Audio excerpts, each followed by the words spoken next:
So I'm Margaret Levy, and I'm the director of the Center for Advanced Study in Behavioral Sciences, and this is the third of our 4 public symposia that we are having this year. There's one more to come. I can't remember the date, but it's April 19th on the future of work and workers with Natasha Iskander and Louis Hyman, and it should be extremely interesting. Tonight, however, as you know, the speaker is Dr. Rachel Kleinfeld. So let me say who is a fellow this year at the center. We're very happy that we were able to facilitate her coming, because she actually has a job that doesn't usually have sabbaticals. So Rachel has a few appropriately ambitious goals. I'm just quoting here from one of her websites. Promote people and policies that strengthen security, stability, rights, and human dignity in America and around the world. Just, small things.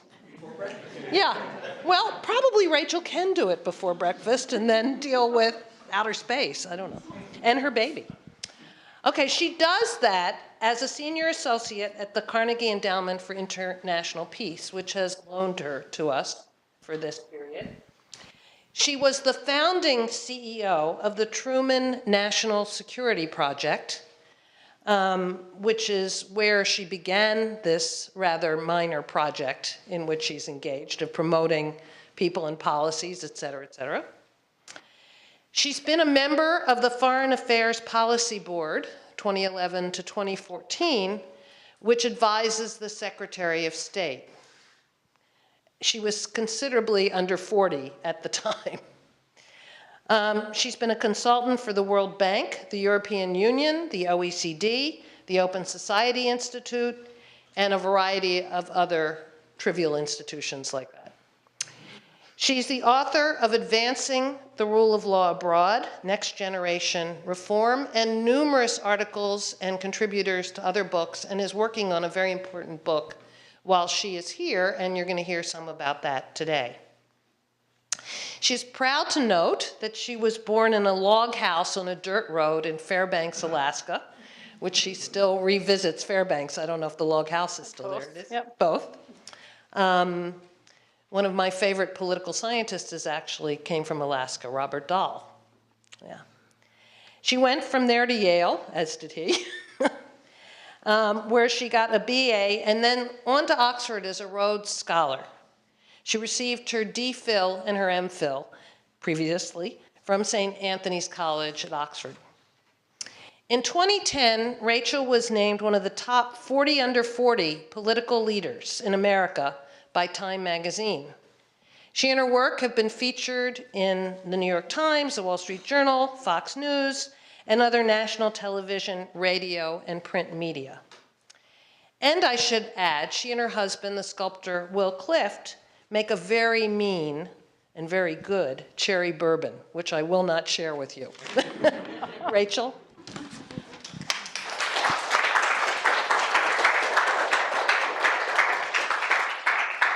Well, thank you, Margaret. Cherry bourbon making being one of my favorite occupations when I'm not involved in this work. And particularly thank you to you and to the center. This has been a dream. As Margaret mentioned, I work at a think tank. We don't get sabbaticals.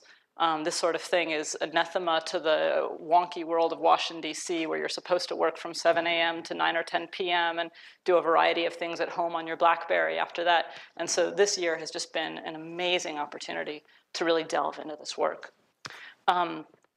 My path into this work actually started in 1992, which is when I was living in St. Petersburg, Russia. And in St. Petersburg, I was working just above the biggest mafia casino in the city. And we didn't mean for our office to be there. We just found out after we had gotten the office that that's where it was. And as the year wore on, more and more mafiosos started pouring into this casino. They kidnapped some of my colleagues. They left them in a forest, tied up naked to one another, a man and a woman. Didn't hurt them. They were just trying to get some money out of us.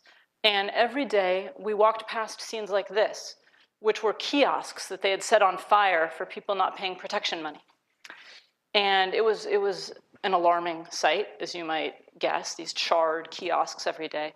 And it brought home to me what it's like to live in a state that doesn't have a functioning rule of law, what it's like to live under this threat of violence. A few years later, I was working in India, and I was working in northern India in a state of Uttar Pradesh in a bunch of real small villages. I was doing microeconomic work, small loans to people who were trying to start small businesses. And in one of these towns that we were in, before we got there, the landlord's son had raped a girl, a Dalit girl, which is a very low caste.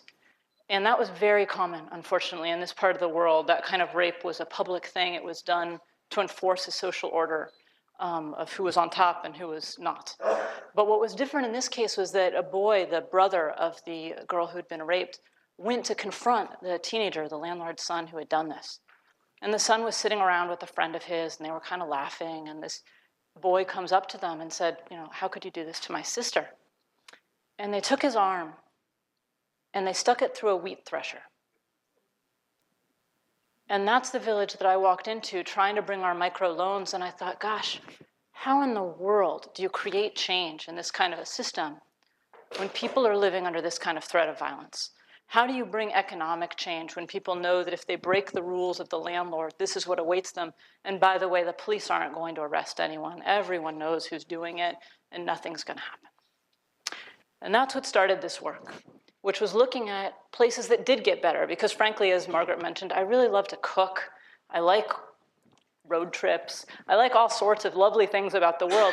And in my last book on the rule of law, it was a fairly depressing book that said, look, we're really not doing a great job at promoting the rule of law. And I thought, well, gee, if we can't do a better job, I could just get an entirely different line of work. There's all sorts of things one can do in the world. I don't have to do this. And so I thought I'd write a more hopeful book and look at what could get better. And is it possible? And luckily, I found that was the case, that there are places that get better. And so I wrote this book, or am writing this book. It is not yet written. Bits and pieces are being written as I sit in my beautiful office here, trying to answer this question. This is Ghana, one of the first countries I did casework in. I was trying to say, how have weak democracies that got better, that reduced violence from a really high level, how did they get better? And it's a complicated question. There's a lot of methodology, and what I'm going to do is try to run very quickly through the methodology, very quickly through the problem statement, and then spend most of my time on the solution. But if you're interested in the methods or the problem, please ask in question and answer, and we'll get more into it. So methodology. First, I'm looking at democracies, not autocracies. Autocracies get rid of violence in a pretty simple way, which is brutality. And that was not interesting from a scholarly perspective, and it was not something I particularly wanted to promote from a moral perspective. And so I was looking at how did democracies that got better, how did they get better? I was looking at violence and corruption. I wanted to look at the rule of law as a whole, actually. That's the work that I'm supposed to be doing, is building the rule of law.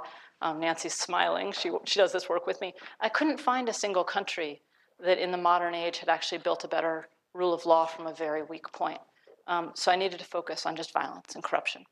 I wanted to look at the political unit level, and I thought I would look at positive deviance based on change. There's a whole history now of studying positive deviance, a lot of research projects looking at that. And what I wanted to look at was places that had gotten a lot better. They might not be great right now, right? So it might be that they got better from a low point and are still pretty violent, but they made a lot of progress. That's what I was interested in, was lots of progress. My research assistant, when I started doing the quantitative work, she came back and said, Austria has gone more than one standard deviation down. They've done all this work. And I thought, Austria is not what we're talking about. We're talking about places that started from a low point. We want Honduras, we want Colombia, and that had significant movement, and that movement's been sustained. So that's what I was going for. So I did casework, and I went to Ghana. The way I put together these cases actually was to first talk to Ruth Levine here at the Hewlett Foundation. She had done a similar book on health outcomes that got better. And I said, how did you pick your cases? And she said, I got bunches of experts together and we discussed them. And so I did the same thing. So we pulled together experts to come up with what's the universe of cases that were widely agreed upon. And the reason I did that, and then I looked at counter cases, because of course when you pick on the dependent variable, there are real problems with knowing whether you've picked the right mode of change, or whether places that had the same mode of change might be just as bad and you just didn't look at them. So I needed to look at counter cases that had similar problems, and they're called shadow cases. The reason I did qualitative work, beyond just thinking that it's a valuable enterprise, that you learn a lot from qualitative work rather than just quantitative studies, is that the data in this field is horrific. It is really bad. So first of all, it's hard to get homicide numbers. Lots of people don't report them. If there's a civil war, countries collect even fewer numbers. Countries really don't like to collect numbers on people that they've killed. America even doesn't collect numbers on the number of police killings, of course. This year they've promised to try, but it's voluntary reporting. There's all sorts of ways to cook the books. When I was doing work in Honduras, the police, that they had at the time the highest level of homicide in the world, and the head of the police said, oh, we've got to do something about these numbers. And my team said, you mean you've got to do something about the homicides? And they said, no, we've got to do something about the numbers. We thought, oh, problematic.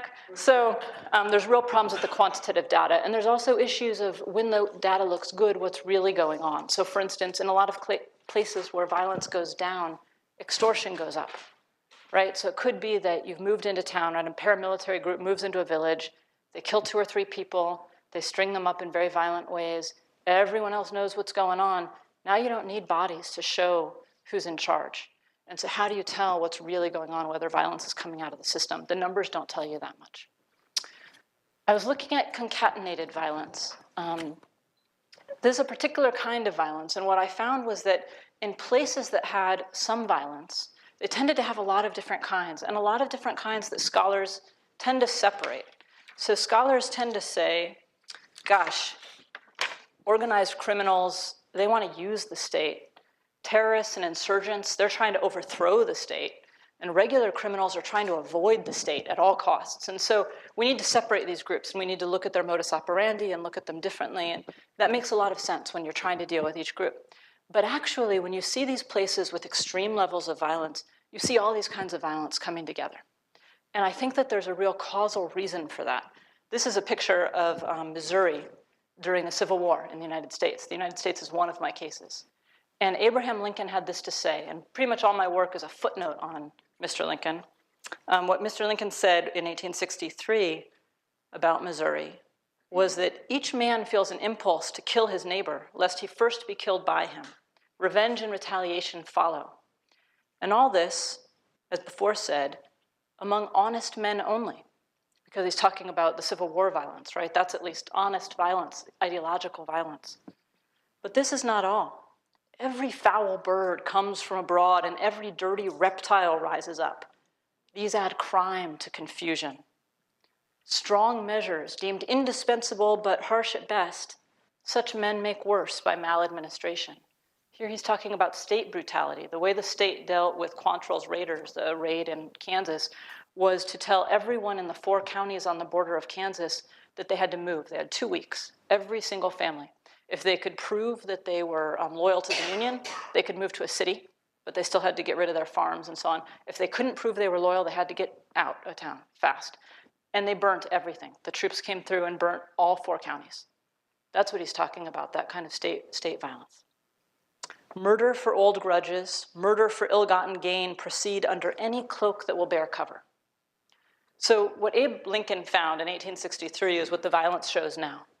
What the data shows now, which is violence of this sort comes together. You get murder, you get homicide, you get terrorist violence, you get organized criminal violence, and they're concatenated. They're causal and linked to one another. And we can talk about why that is. So really quickly, I'll go through the problem, and then we'll get into the solution. There's a triangle of extreme violence. What I found is that when you see this kind of extreme concatenated violence, it happens in 2 cases. There's either no state, right, Somalia, Libya, or you have state privilege that's being backed by violence. No state doesn't need a lot of explanation, right? We all know that anarchy leads to violence. This is a very old finding. The state collusion, though, requires a little explanation. So what tends to happen is you get a state that's illegitimate. It's corrupt, and it needs to protect its corrupt privilege. It's stolen an election and wants to protect the fact that it's stolen an election. It's backing various oligarchic elites, and it needs to protect that. That kind of state privilege leads, this is a picture by the Heart of Bihar, India, where the BJP party, which is currently ruling all of India, the BJP party was found to be collusive with these violent militias that were killing Dalits the lowest caste throughout the country. They were doing it claiming that they were Maoists, but they were also doing it if the Dalits organized for labor rights or asked for more money. Sometimes they were being paid in rice and that kind of thing. And it was found that there was all sorts of ties between the political party and this militia because the militia helped them win elections. They did get out the vote work. They did all sorts of violence to keep people from voting in different areas. When you have a state that's doing that kind of thing, something happens to your law enforcement mechanism. Your law enforcement mechanism either becomes politicized and brutal. So for instance, in Burundi, which has been one of the top 5 recipients of US aid, the president just recently said that his police were going to come and get to work, which was the euphemism used for the start of the genocide in Rwanda, if people continued to not back his rule, if the opposition moved forward, right? So you get politicized law enforcement. You get law enforcement that are appointed to their positions because of patronage, and they're just incompetent, and they can't do the job. You get law enforcement that are honest and that want to do their job, but because of the politicization, they know that criminals that they arrest are going to go free. And this is one of the most sad things, which is that your honest cops become brutal because they don't know any other way to enforce any kind of justice. So you get quotes from cops saying, well, I had to beat him up because I knew that if I didn't beat him up or worse, that they would never go to jail, they would get out of jail. And so you get this kind of police brutality caused by the knowledge that they can't do their jobs in a politicized state. And then sometimes, this is a picture of Mexico, in Mexico, the city where those 43 students were killed. Sometimes the bad guys control the state, right? So your drug dealers and so on are actually the ones in charge, and the police and so on are working for them, not really the state. Pablo Escobar in Colombia famously claimed that half the police were looking for him and half the police were on his payroll, right? That kind of problem. It's a real problem. What happens when you've got that kind of problem? Well, then you get Robin Hood, right? Then you get lots of people posing as saviors to those who are facing this kind of brutality. So Pablo Escobar famously built this housing complex, this is in Colombia, built soccer pitches for poor kids, did all sorts of things like that. The mafia do this in Georgia. The line was, well, you know, if your car is stolen and you go to the police are going to keep you waiting. They're going to treat you rudely. You're going to spend all day sitting around with the police. They're going to shake you down for a bribe, and then they're not going to find your car. Whereas if you go to the mafia probably stole your car. But for a small fee, they'll get your car back. They'll treat you politely. By the end of the day, everything will be fine, right? So who do you want to deal with? You know, that's Robin Hood. That's that situation, and it happens over and over and over again in these cases. And so society transfers their loyalties. Who do you want to deal with? Do you want to deal with the corrupt, brutal cops where you have no idea what's going to happen to you? You don't know who they're working for? Or do you want to deal with these actors that might look brutal to the outside, but you actually know who you're dealing with? You know what side their bread's buttered on. You know what the rules of the game are. So people transfer their loyalties to this. So now you've got this deadly triangle, right? The state is corrupted and illegitimate. The security services are not working for the goals that they should be working for. And the people have turned away from the state and are starting to look to violent groups for succor. That is a very bad situation. And that's the situation in all of these countries with this kind of concatenated violence. So how do these countries get better? This is a village in Colombia, rural Colombia, paramilitary group. That's what it looks like, right? If you're that little girl, one of those little girls, that's what you're growing up with, right? How does that get better? How do you break that kind of hold? These people who are holding guns, who have sent half your village out into the slums and the cities so that they could take over the land. Well, it turns out that there is a solution, and it's a fairly ugly solution. And I call it the spiral of civic liberation. And if anyone can come up with a better name, I'm all ears, because I'm supposed to give this a name. My agent has told me that I need to name this. And I hate names, and I think they're really cheesy. But anyway, let me go through these steps. Basically, there's a phase 0 of elite pacts, and then you have violence overstepping. You have citizens organizing. You have a politician rising to the fore.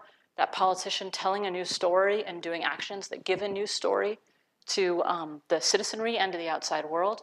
And then a turn toward the dark side as the politician moves toward authoritarian tactics. And you see this again and again in these cases. So phase 0. Phase 0 doesn't always happen. It happens when you have a very weak state. And in some cases, you'll get phase 0 along the other phases. So for instance, as Colombia is getting better, In some areas, it's doing stages 1 to 5, and then in other areas, it's cutting these deals. So what does phase 0 look like? Well, if your problem is just a weak state, right? Your problem is the Western United States in the 1880s. You just don't have a lot of government. You're not there yet. These places are far and they're hard to get to and so on. Well, then you can just roll out the state. And we tried to do that in Afghanistan. When America went in 2001, we said, oh my gosh, there's a very rural population. There's not a lot of state. We're going to roll out the state the way we did in the West. And as in the West, what happened was, as the government came in, as people settled, as regular people and their wives and everything moved in, you got just a really fast reduction of violence.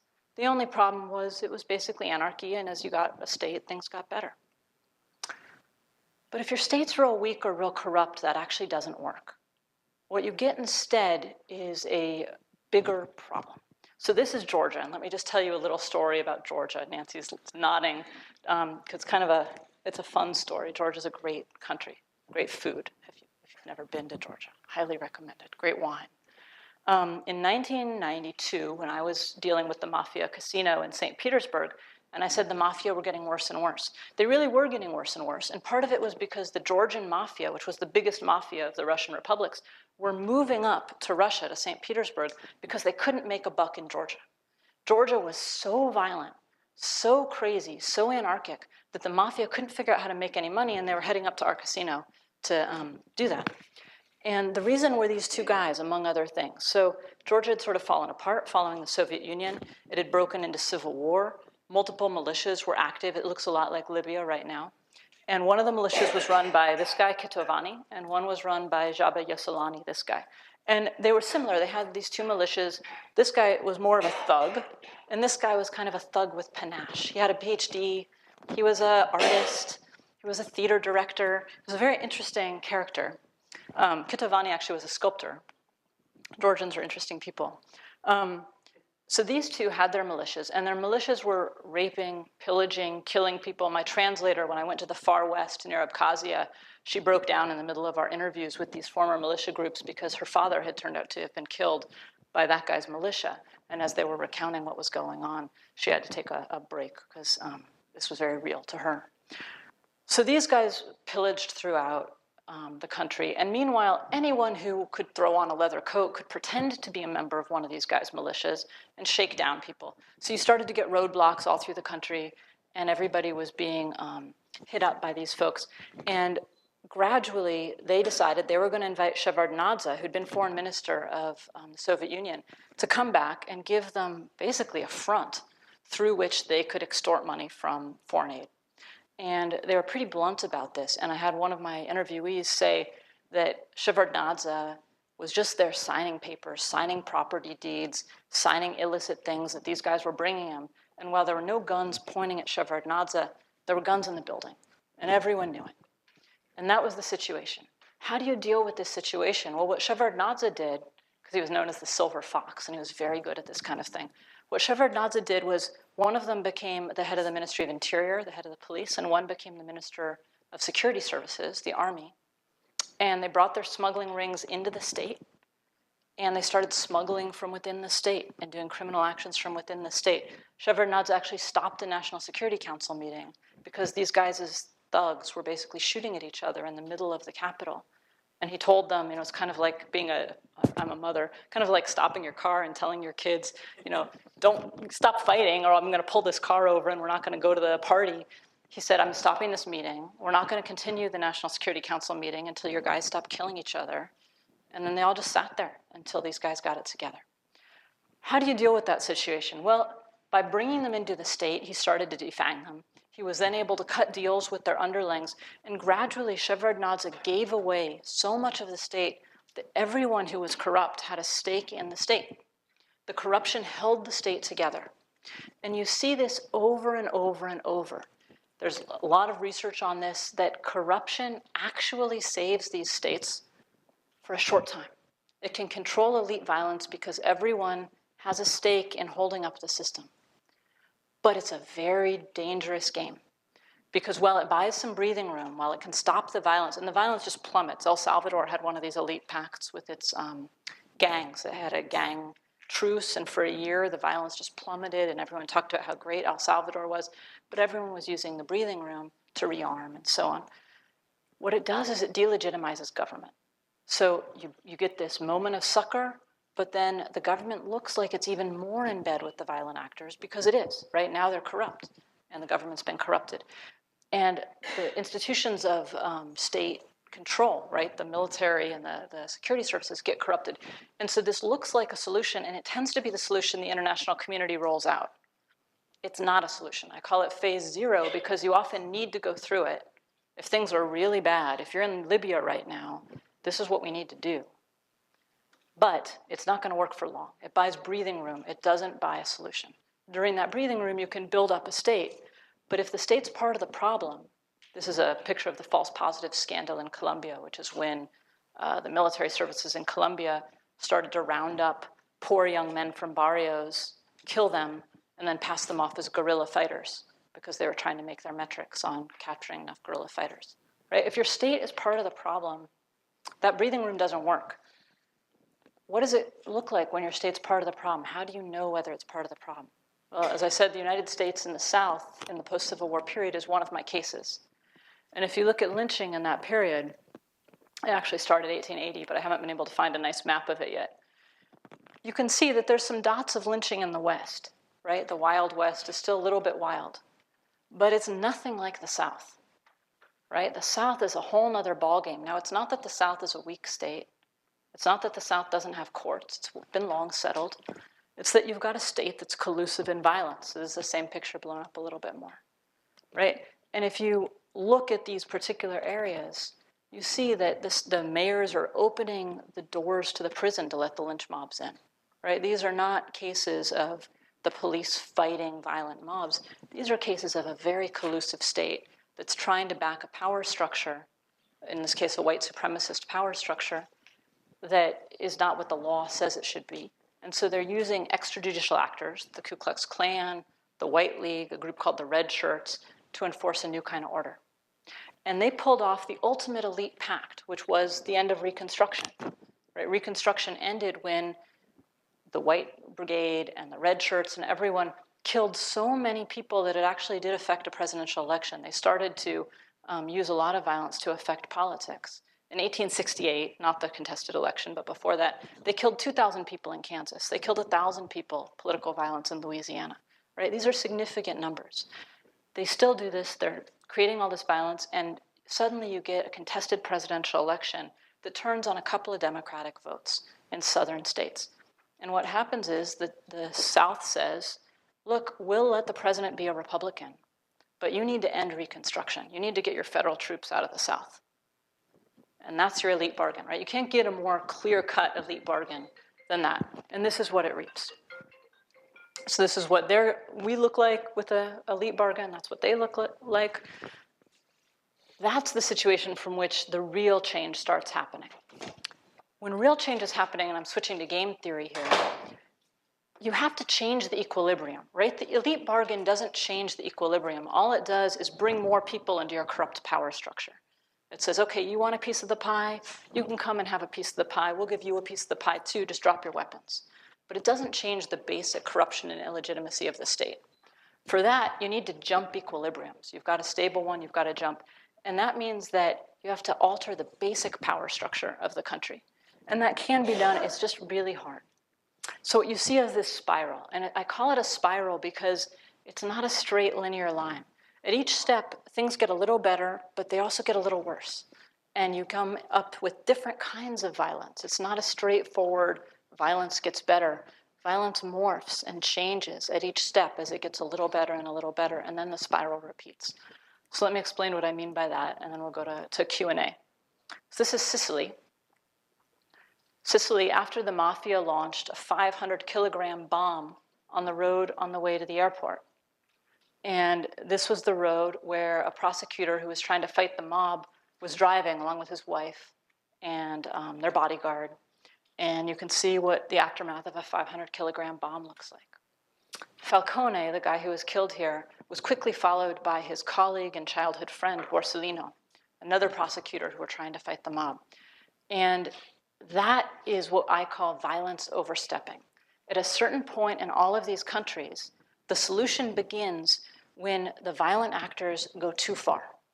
Either they go too far and they start hitting the middle class, right? As long as the drug dealers kill each other, we won't worry about it, right? As long as the homicides are on that side of the river, we're not really going to care. But once they start affecting normal people, in this case, they call them excellent cadavers. That's the word in Italian. Once they start affecting excellent cadavers, people sit up and take notice.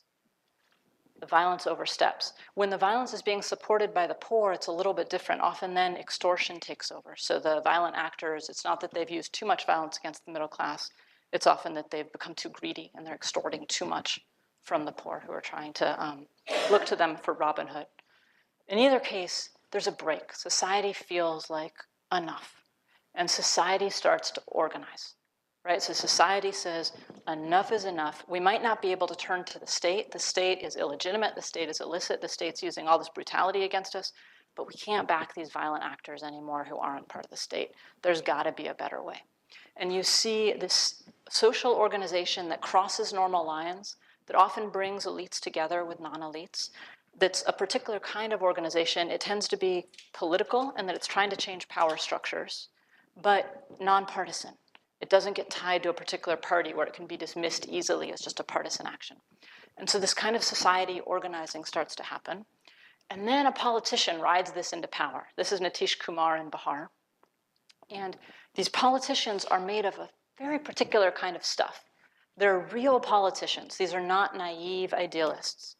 They all have histories of politics, or if they're outsiders, they quickly become very skilled at using power, at cutting deals, at being realistic. Theodore Roosevelt is one of my favorites of these kinds of politicians. He comes in when the police, he starts as a police commissioner in New York and a state senator as well in a very corrupt state senate. And Theodore Roosevelt rides to power on the back of good government reformers. His father had been a big good government reformer. He grew up in this movement of good government reform. But he really hates the goody-goodies, as he calls them. He also calls them the goo-goos because he thinks they're babies. He thinks that they're not serious enough about power and they can't wield power. And you need to be able to govern. And so you get this particular kind of politician who comes to the fore. And then these politicians do certain things, and they all do them. These are pictures of the houses of justice in Georgia, which they built all glass to try to show symbolically that there wasn't going to be any corruption. Georgia was so corrupt that all these scholars had started to say there was a culture of corruption, that Georgians were corrupt because of deep ancient ties to all this cultural stuff. And he wanted to say, no, it's institutional. You can change this stuff. This kind of symbolic action, though, you see over and over and over. So Bogota has street mimes that come out and start directing street traffic to enforce the rules. And in Palermo, they get children to go into the streets and claim monuments that have been owned by the mafia and take back, schools adopt these monuments and start taking them back. These big, public, emotional, symbolic actions. They build buildings that are really clear and symbolic. They use public space to paint a new story. And then they just go at the media. So Theodore Roosevelt brings media along with him, and they go on these midnight raids when he's police commissioner. And they walk the streets of New York with the media, and when they catch a cop who's being shaken down or asking for a bribe, or they catch someone neglecting their duty, the reporters then gleefully file these stories talking about these bad cops the next day. And all of a sudden, all of the cops start thinking, gosh, we've got to be accountable because our commissioner is walking the streets at midnight with reporters and they're going to catch us, right? You see every single time these hyperactive politicians using the media, telling a new story, and they're practically willing into being a new mode for their countries, a new sense of what's possible. And that's really important because in these countries, society has lowered its expectations for government, right? Society doesn't expect much. And if you don't expect much, and then you find out that people are corrupt, you're not going to do much. I remember when I was working in India, finding out in one case that an NGO that I was working with found that 100% of money that had been meant for these incredibly poor people had been stolen. And I was furious. And I said, let's go to the media. Let's tell the story about this minister who's stolen all this money. And the NGO director said, nobody's going to do anything. Everyone expects them to be corrupt. The media will then go to the director and ask for a bribe not to publish the story. And if they publish the story, nobody will care. Right? When society lowers its expectations, it's a real problem for change. And so this kind of storytelling, this use of the media, Really, really important. But then you get the downside. And the downside is that there are a lot of other tools that these politicians need to use, because the basic problem that they're facing is a problem of collusion between the state and violent actors. And when you have a problem of collusion like that, it's basically an organized crime problem, because organized crime follows the same structure.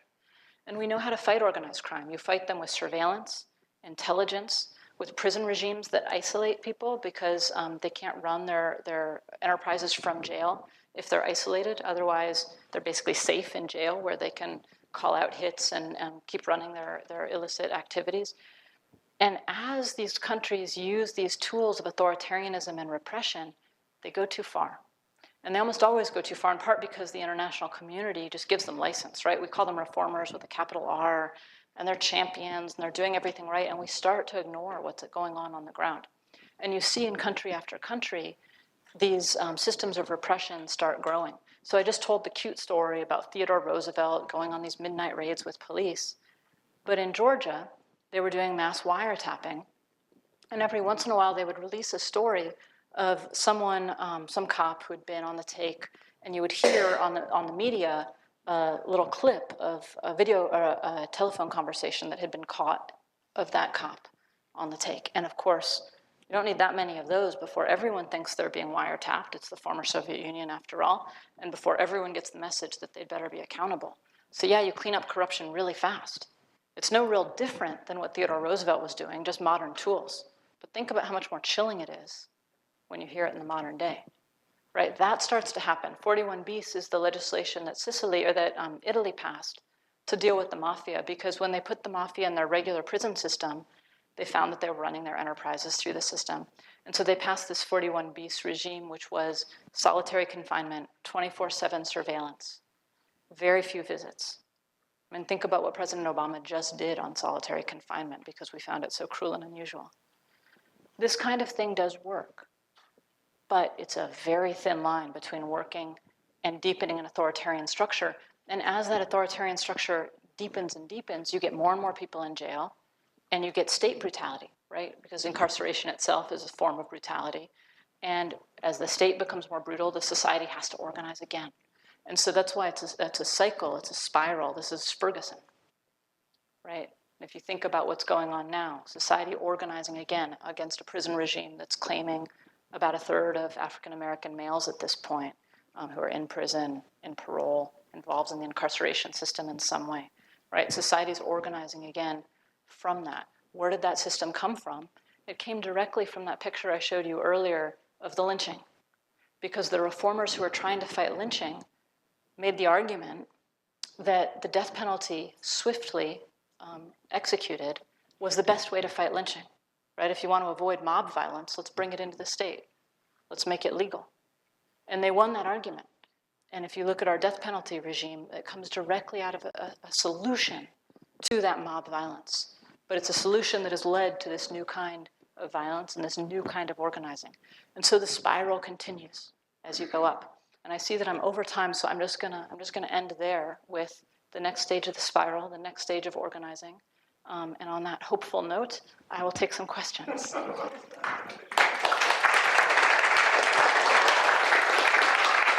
Hello, thank you very much for your talk. My name is Katrin, I'm from Ukraine. I don't know if you're familiar with all our situation in country. So, as I understood, you're very familiar with like Georgian examples and Russia. So now we have in Odessa city in Ukraine a former president of Georgia. He's in charge of Odessa region. So we are hoping to good changes. But anyway, my question may be from your perspective, what should we wait? I don't know. From your perspective, what the future for Ukraine and Russian conflict? And if you have some thoughts, I will love to hear it. Sure. Well, I should have prefaced all of this, I was under tight time constraints, so I had to remove some slides, that I am talking about violence after great powers have stepped out of the equation, right? You had a lot more violence in the world when the world was stuck in the Cold War. And we're now seeing, and violence has been on a 20-year dip since the end of the Cold War in all situations. When the great powers are fighting, whether it's Russia and the United States, the USSR and the United States, the Shia and Sunni powers in the region, you get a great deal of structural effects that challenge the story to some extent. Ukraine is unfortunately, I think, caught in the middle of that, right? I think what just happened in the Ukraine with the challenge to the prime minister that failed, for those of you who don't know, was it yesterday? Yesterday, there was a no confidence vote in the prime minister because so many of the reformers who have been brought in, including a lot of the Georgians, have been resigning, saying that the corruption is too bad and too close to the top for them to do anything. And everyone expected the prime minister to come down. And it looked like they had the votes and so on. Please correct me if I'm wrong on any of this. And then at the very last minute, they had a report that showed all the bad things that were happening. And then at the very last minute, a bunch of folks walked out and they didn't get their quorum and the prime minister stood. And what it looks like is that that's the power of the oligarchs, basically saying whatever these parties are, who's really in charge is the old oligarchy and the kleptocracy. And we're going to continue to stay. I mean, Ukraine went through a number of these situations, right? The corruption got so bad, you organized, you stood up, you voted for a new system, but frankly, there weren't a lot of leaders to pick from. And that leadership challenge is a real challenge. It's hard to find political leaders that are trustworthy, and I don't think that Ukraine has managed to do that yet. You have an amazing civil society, a set of groups that we've worked with in Washington, and I think that, unfortunately, probably you'll have to go through that process again until a leader is found who is honest and trustworthy. It really does need to start at the top. And a lot of the international efforts are trying to figure out how to deal with that while still dealing with the Russian violence at the same time. I know in the US, the government has been really challenged by how do we get aid and succor to the state in the Ukraine to fight the Russians while not aiding and abetting the kleptocracy. And it's a really difficult challenge. So I think all of which is just to say it's going to take a while, and I think it'll have to come from inside again. Well, if there are other people, I can ask her questions anytime. Like tomorrow at lunch. Absolutely. Well, why don't I take one or two, and we'll group them together. Given that you drew parallels 100 years ago to now in terms of your dynamics, does that mean mass media and mass communication hasn't had an effect, which is hard to imagine? In other words, you have the same dynamics 100 years ago, you have them now. Everything seems to be different, the way I look at things, because of mass communication, mass media. How does that play into all the dynamics you spoke about? Great. Was there a question up here, and then I'll... Okay. So, quick question about if, from a foreign policy perspective, should a goal of, say, the United States be to accelerate the spiral? Should we say, let's get corruption in there more quickly? It's a facetious question, but really, so what's an appropriate strategy? Okay, I will ask my question. Okay. So the countries that you used as examples, as I understood it, in this talk were United States, Georgia, Italy, and maybe Colombia. And all of those countries are relatively well off. So I didn't hear anything about the economics of this and the way in which that plays a role. Terrific. Three wonderful questions. I'll answer them in reverse order. So, because it's easier. So economics plays a role. You're right. Ghana was my other country, and Ghana hasn't come as far, which is why I don't use as many examples. Also relatively well-off country. All of them are middle-income countries or pretty close to middle-income countries, and I think that there's a reason for that. I mean, I was looking at the beginning, as I said, I got together experts and said, what are places that have been really violent and got better? And we couldn't come up with a lot of developing low-income countries that had made it through the spiral. And as I was going through this, I realized that modernization theory talks about the importance of urbanization and the importance of education for democratization in general. But I saw those as also being important to this story. And I think the issues are, it's really hard to come together. It's hard to organize if you're rural, right? Afghanistan is 70% rural. How do you get a mass movement that can really affect the government in that kind of a rural setting? Even Kabul is not that big a city. It's more like a lot of villages. And so you need that urbanization, and you need people to be educated. You both need a mass education, because people need to know enough to get upset about this and feel comfortable enough that they can risk a little to come out. But you also need an educated group of technocrats who can take over a government once you have change. If you have just one guy at the top running, or one woman at the top, over people who are patronage appointees or not competent, really hard to make the change. And so I do think that you probably need to get middle income. I'm not quite willing to go as far as some folks and say, don't try this at home if you're low income. I don't know that. I don't have the data, but I do think that it probably matters. Actually, I lied. I'm going to jump around. On the mass media, so I'm not a historian. My background is in international relations, but I do tend to take a historian's rather skeptical eye to the idea that we're living in an age that's brand new. I feel like we're rarely living in an age that's brand new. You know, the telegraph was a mass miracle of its time. The car was a mass miracle of its time. Our current communications revolution allows society to organize faster and easier. And so you see a worldwide uptick in protests that's going on right now. One of my colleagues at Carnegie, Tom Carruthers and Richard Youngs, have written about this worldwide uptick in protest. And I think the social media revolution has something to do with that. It's easier, right? Transaction costs are lower. But it's not as if you didn't have the progressive movement in the United States. It's not as if you haven't had mass labor movements in Sicily when they were fighting the landowners in the 1930s, the communist movements, right? We've had mass movements before in the world, before social media. Social media can also be monitored by governments. Phone calls could be monitored before, or you could use Theodore Roosevelt's very low-tech way of monitoring. So the surveillance technology has gotten better. It's easier, it's faster, but there's also more people to monitor. And the way that data mining is done can make it harder in some ways to find the people you're looking for. So I'm not sure that I think it's changed that much. It's just accelerated certain parts of it. And to get to your policy points, I think I actually have a slide on policy here. Let me see. Yeah, a bunch of policy takeaways that you probably can't read. What else do you want me to ask? But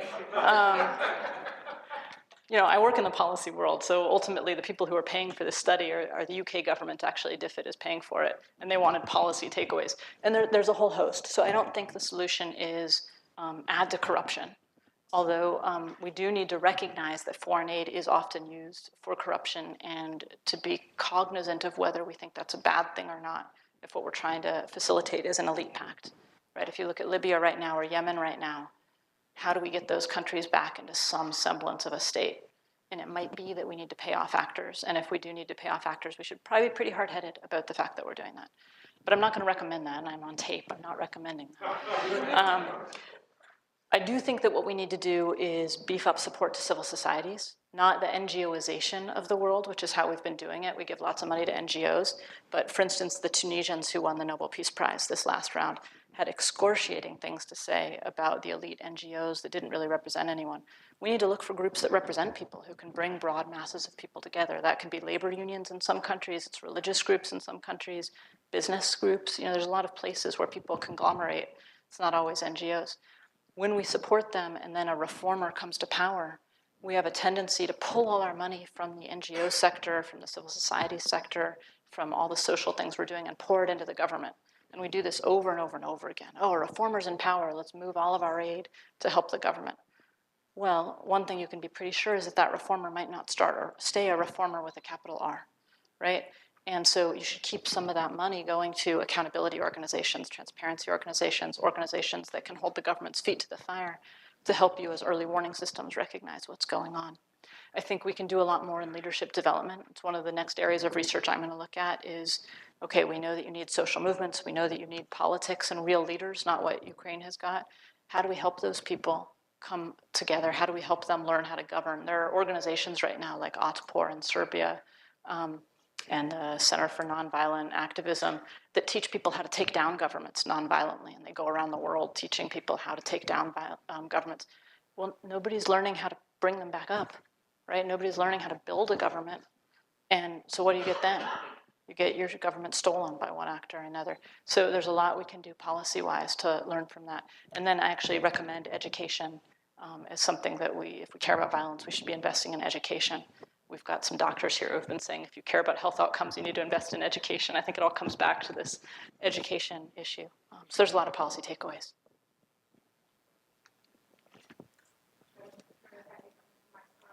I'm from Venezuela, and I've belonged to a group in the United States called RECIVEX, which is Civil Resistance Society organized. So we got together about a year ago. We really are fed up with Chavez government way from 2002, I think. And we started mobilizing against him. But, it was corruption all the time. And last year we came organized to be able to have a list of very corrupted people that are going to be, maybe their visas are going to be revoked from the United States. Mm-hmm. And that's a step that, I would suggest in foreign policy to be more aggressive. I don't think, I don't agree that it has to take us 15 years to get to this point, although we're on the brink of a humanitarian crisis. So I applaud that, but they still don't sign that. I don't know why we're so slow in responding to these horrible corruption schemes that people know. And, like yesterday, we found out that most of the crooks are coming here to the United States and having their babies here. And they're becoming US citizens. And maybe they're going to be defended by, some lawyers that are going to defend these crooks because their kids are US citizens. So I think it has to take more from the United States in attacking these things. So it's an interesting point. One of the things that I said to DFID when I was presenting this to the UK government, I said, look, the City of London is the #1 place for money laundering in the world right now, for Russian oligarchic money and so on. If you really want to deal with the problems over there, don't deal with them through your foreign aid mechanisms, deal with them through cleaning up your banking system. But of course, that's a challenge to the power structure of the UK, right?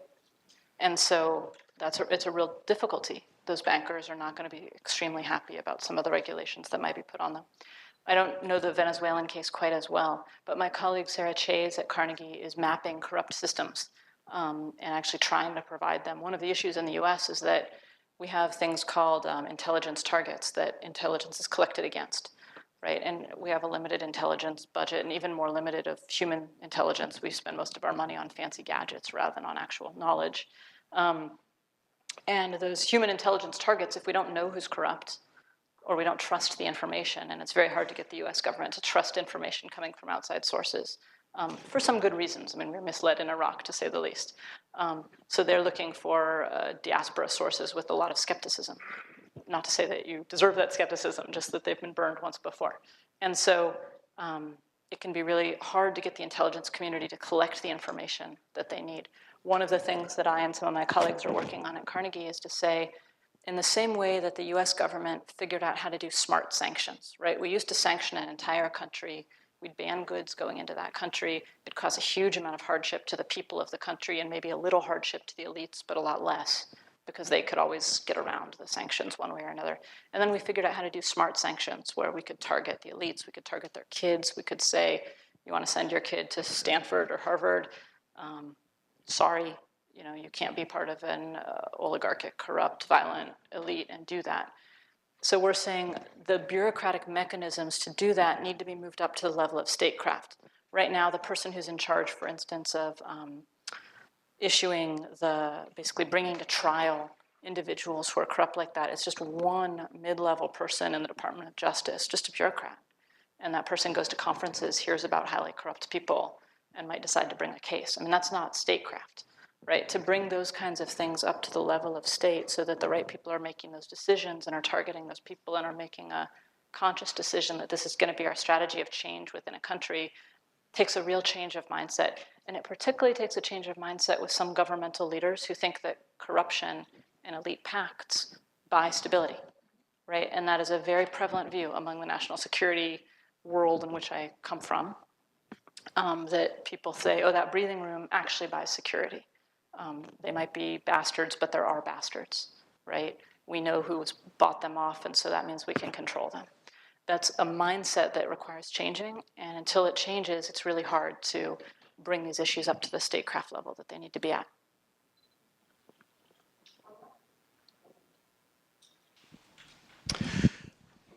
Mario Bravo, I wonder how do you see the case of Mexico within this context, where for 70 years we had a very efficient corrupt system that knew very well how to manage corruption, not get rid of it, but manage it perfectly well, and it works fine. And for 30 years we had a constant 6% GDP growth, and it was a wealthy economy, and with the decent education, decent health services. And then the democratization process came by, and you lost that control. And the new technocrats that you think are the ones who could come and steer this situation in a different way to create the spiral were the ones who actually lost control. The Harvard presidents, the series of Harvard presidents who came to and govern and lost control, and then the whole place went under in different ways. And I don't know whether a country like Mexico, one could expect to wait until it touches bottom, because first, it might never touch bottom, and second, by the time it touches bottom, it would be such explosive situation that you wouldn't like to be near them. And secondly, what would be the role of the United States when part of that corruption is related to the bank system, the arms trading systems, and the illegal migration that occurs from this side? So I don't know. I mean, I was wondering, as you were talking about these examples, whether this spiral applies to a country like Mexico. Thanks. It's a great point, and it applies very tightly, I would say, to the Mexican case. First, let's set the international context. Colombia is one of my cases, for instance. Throughout the whole of Central America, up to Mexico and down to Colombia, what you have is guns that are often provided by the United States, gangs that are often caused by deportation processes from the United States, and drugs that are being fed to the United States, causing a lot of governance challenges in these countries. And what we've got is just a balloon, right? One country gets better, so Colombia gets better, but Mexico gets worse. And you can watch the flows of the illicit actors. You know, a lot of these illicit actors are basically like FedEx. They're just moving their transport infrastructure, and they're moving bad things, people, drugs, guns, back and forth as efficiently as they can up and down that highway to the US and from the drug producers. And so breaking that when the US is keeping up all the demand signals is very difficult. And so let's just start with that context, because I think that requires domestic policy change internally to the US, and pretty serious domestic policy change if we really care about this. I hate drugs, but I just voted to legalize them in Colorado because I think that's one step toward changing this. Mexico might need to hit rock bottom. But you're absolutely right. I mean, Colombia hit rock bottom, and that's what started to get the elites to finally realize they had to pay up for real security. Until then, the deal had been, let's keep the military pretty small and weak, let's keep taxes low, and keep our own private armies. And it wasn't until Uribe came in and the elites trusted Uribe as one of their own, that he went to them and said, look, I need to tax you to pay for a real security service. And so America pats ourselves on the back and says, so Plan Colombia, we created all this change. Our giving was less than 10% of the money that Colombia put into its own renewal. It came from the wealthy of Colombia and the fact that they're a middle-income country that had that money to put into it.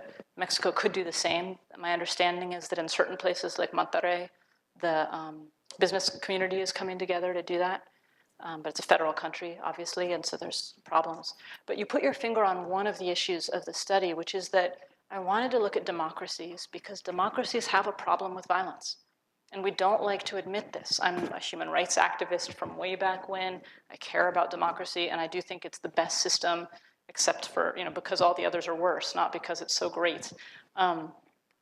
And one of the real problems that happens in countries that democratize is that you see an uptick in violence, particularly middle-income countries with democracy. And if you care about democracy and you think it's a better system, you darn well better deal with that reality, because a lot of people make the analysis that you made, which is that it was better under autocracy, or it was better under oligarchic rule, or what have you. And from a violence perspective, for the elites and for the middle class, it probably was. I'm not sure if that's the case for people at lower ends of the socioeconomic spectrum, because often it's not counted. But it could be the case. Places that are autocratic or more authoritarian tend to be safer. They just have other deficits. And so all good things don't go together. And we need to deal with this problem within the democracies. And your other point about the Harvard presidents is very interesting.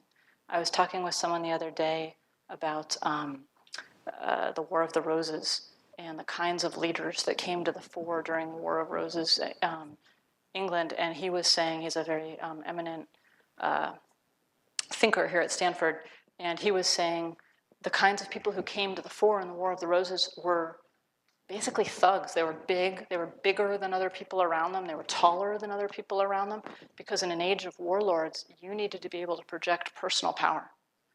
And I would say Mexico might be in a kind of similar situation in that if you have leaders that are not canny enough politicians to beat these oligarchic interests, the privileged interests, the drug dealer interests, who aren't projecting power in a really, not in a brutal way, but in an understanding of real power way, they're going to have rings run around them by the drug cartels. And that's what we're seeing right now. Rachel, thank you. Thank you.